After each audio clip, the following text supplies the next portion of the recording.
दोस्तों नमस्कार।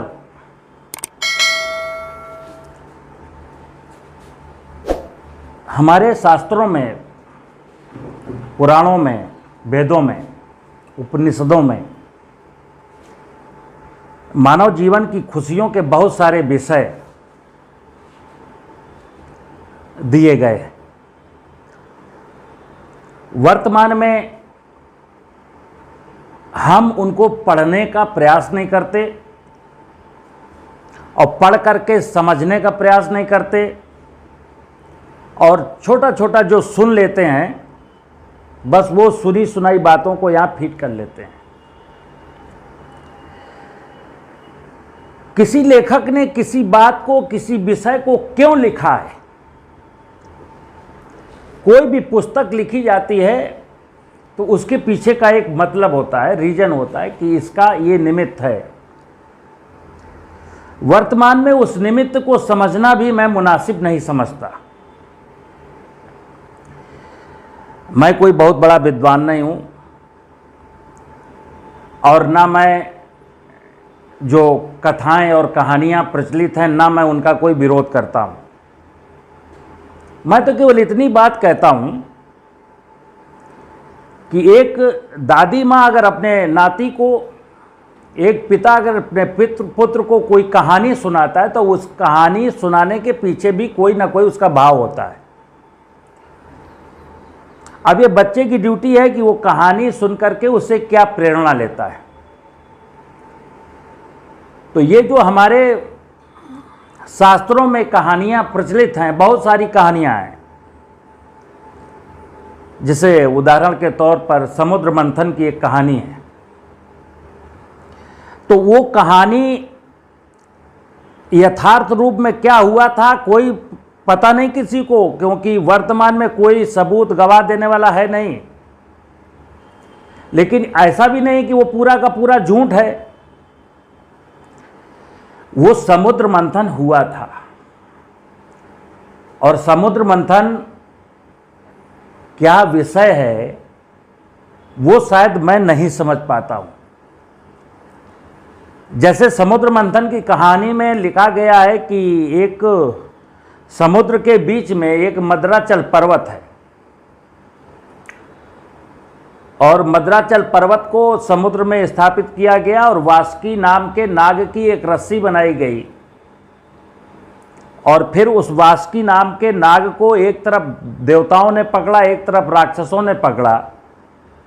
और फिर साहब जैसे माताएं बहनें घर में पहले दही बिलोती थीं उसी प्रकार से वो समुद्र को मथा गया।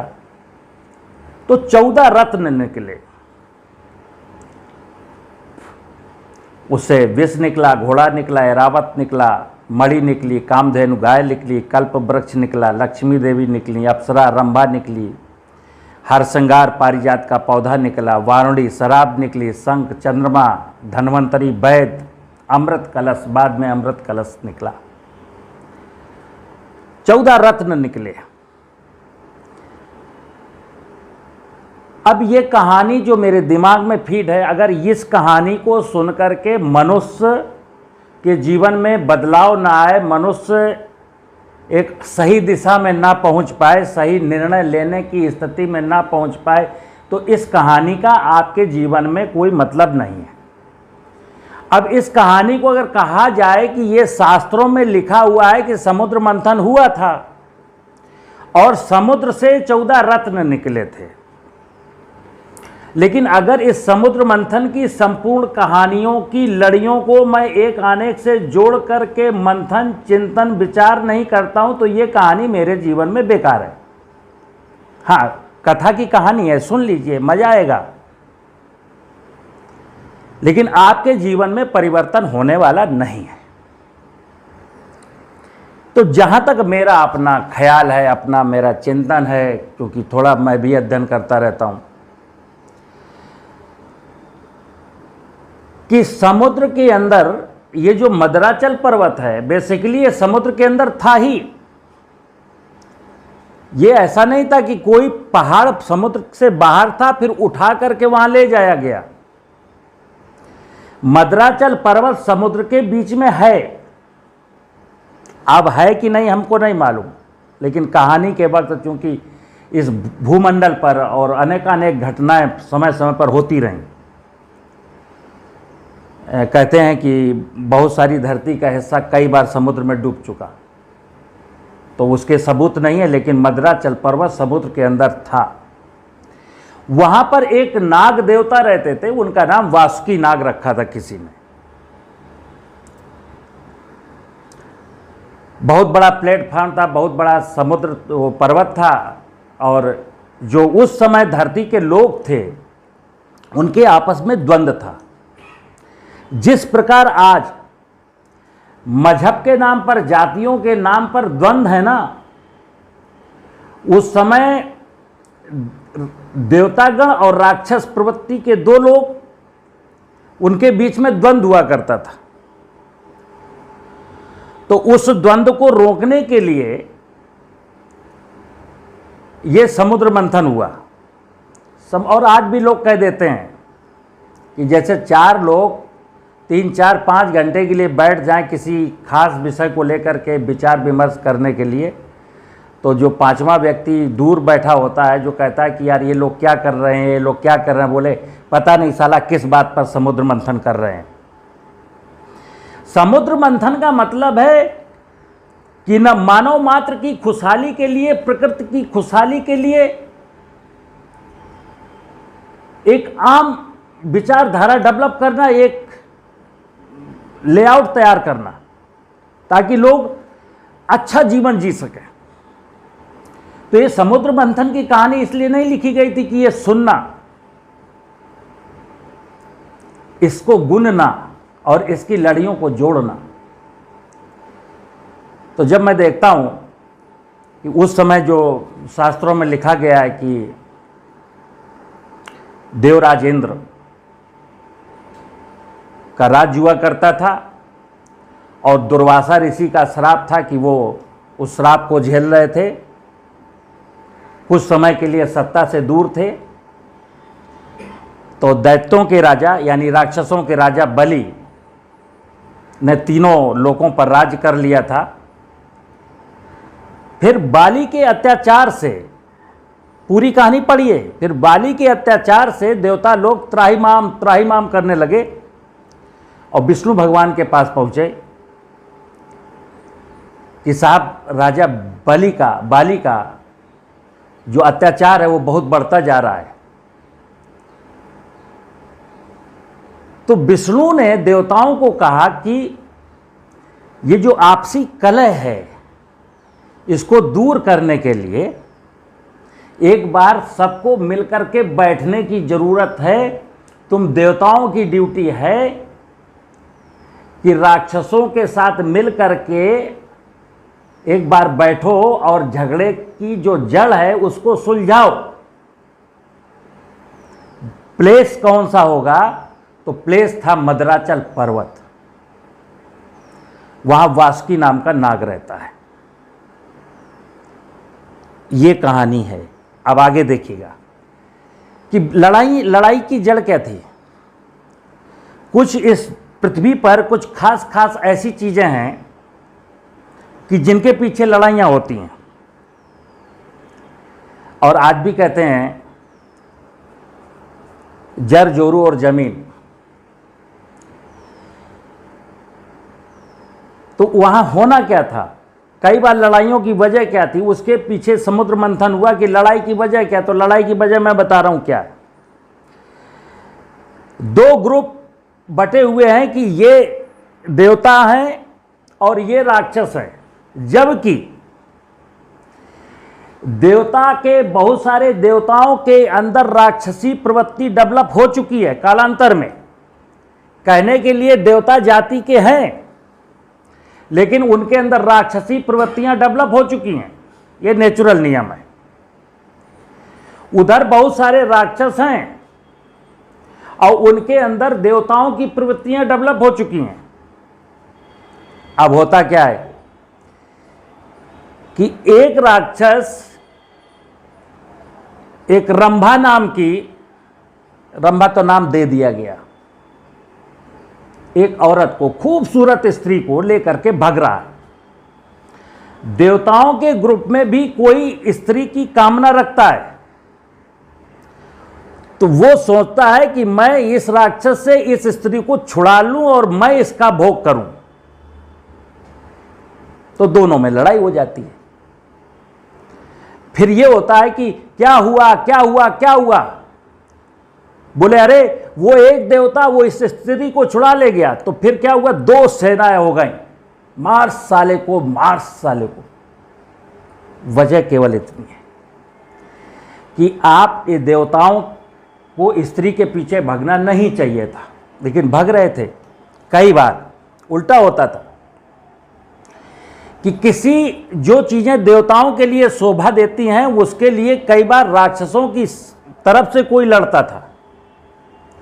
इसी बात का समुद्र मंथन हुआ कि भाई कौन सी चीजें दोनों के लिए जरूरी हैं, कौन से संसार के द्रव्य दोनों के लिए जरूरी हैं और कौन से द्रव्य इस पक्ष को चाहिए, कौन से द्रव्य इस पक्ष को चाहिए। देवताओं को ये अमुक अमुक द्रव्य शोभा नहीं देते और राक्षसों को ये द्रव्य शोभा नहीं देते। तो वहां जो कहानी है हकीकत कि ये कहा गया कि भाई शराब वारुणी किसको पसंद है, देवताओं की तरफ से कहा गया शराब किसको पसंद है, तो बहुत सारे देवताओं ने हाथ उठा दिया। तो ये हुआ कि आप लोग यहां से उठिए और इधर आ जाइए। क्यों, आपकी प्रवृत्ति देवताओं वाली है ही नहीं। तो वहां से वो लोग जिनको दारू अच्छी लगती थी, जिनको रंभा अच्छी लगती थी, वहां से उठा करके यहां शिफ्ट कर दिए गए। ऐसे ही इधर प्रश्न हुए कि कल्प वृक्ष किसको अच्छा लगता है, एरावत हाथी किसको अच्छा लगता है, शंख किसको अच्छा लगता है। तो वहां भी कई लोगों ने हाथ उठाए। तो उनसे कहा गया आप इधर शिफ्ट हो जाओ। नाम के लिए तो आप राक्षस हैं, लेकिन आप राक्षस नहीं है, वास्तव में आप देवता हैं, आपको यहां होना चाहिए था। जब वो बंटवारा हो गया सही सही, फिर वहां तय हो गया कि अब ऐसे जीवन जीना है। लड़ाइयां बंद हो गई, बहुत समय तक बंद रही। ये बिगाड़ आते रहते हैं हमको बार बार। कई बार ऐसा होता है कि एक बहुत बड़ा महाभारत होता है, बहुत बड़ा मनीषी आता है, एक भगवान का अवतार पैदा होता है और एक प्रेरणा देकर के, एक संदेश देकर के, एक सुलह करा करके वो व्यवस्था खत्म हो जाती है और फिर मैं वो सुलह को भूल जाता हूं कालांतर में। जैसे आज भी देखिए आप, दो देशों में कितनी संधियां हुई, आप सुनते होंगे, अमेरिका के और अभी अफगानिस्तान के बीच में दोहा समझौता हुआ था। किसने तोड़ा? तोड़ दिया ना। तो दो कंट्रियों के बीच में, दो लोगों के बीच में यमो सुना है ना, आपसी सहमति ज्ञाप, वो होते हैं लेकिन लोग तोड़ देते हैं।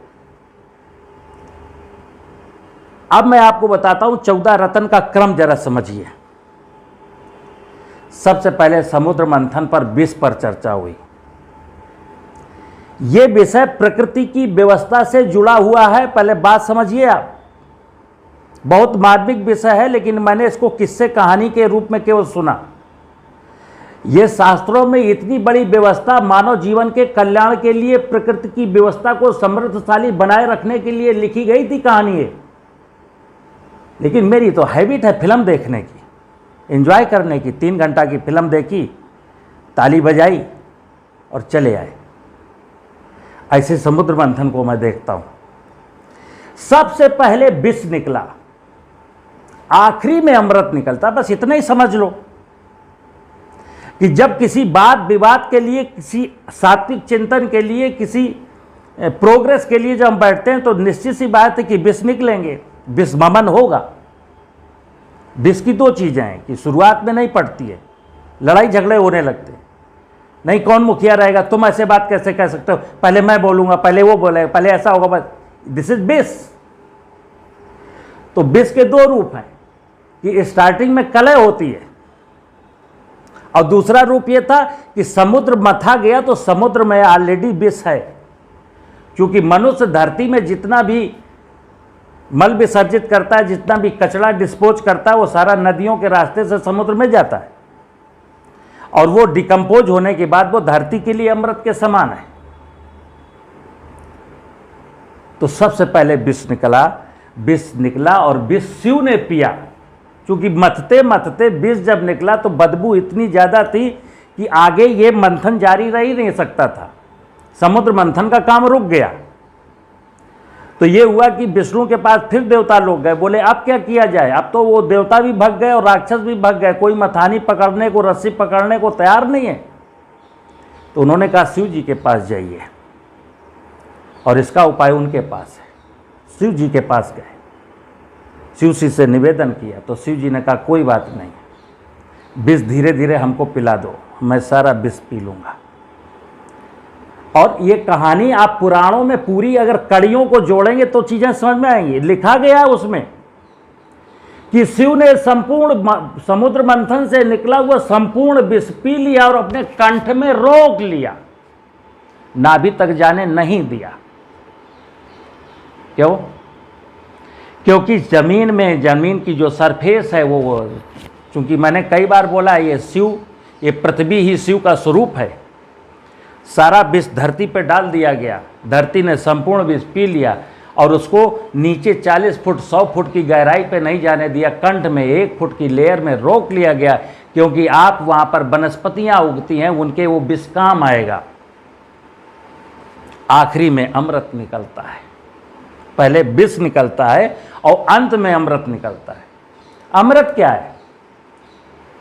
इस संसार में कोई कहे कि ये अमृत है, कह देते हैं शहद अमृत है, दूध अमृत है, लेकिन आप आज की तारीख में मैं बात करता हूं कि एक पदार्थ बताओ कि जो अमृत हो, जो कल्पना की गई है ना वहां पर कि अमृत पी करके अमर हो गए लोग। आज भी इतना बड़ा विज्ञान साइंस आगे बढ़ गया, इतने ज्योतिषी और मनीषी और बुद्धिजीवी और निरे लोग हैं इस पृथ्वी पर। एक अमृत का नाम बताओ ना, जो धरती पर अमृत के रूप में कोई चीज हो, जो आज भी दिखाई देती हो, जिसको मैं कह सकता हूं कि ये पी लीजिए और आप अमर हो जाएंगे। अमृत का मतलब है कि शिव जी जब विष पीते हैं तो बाद में अमृत निकलता है। और बीच में देखिए क्या क्या आया है, ये 14 रत्न प्रतीक स्वरूप हैं।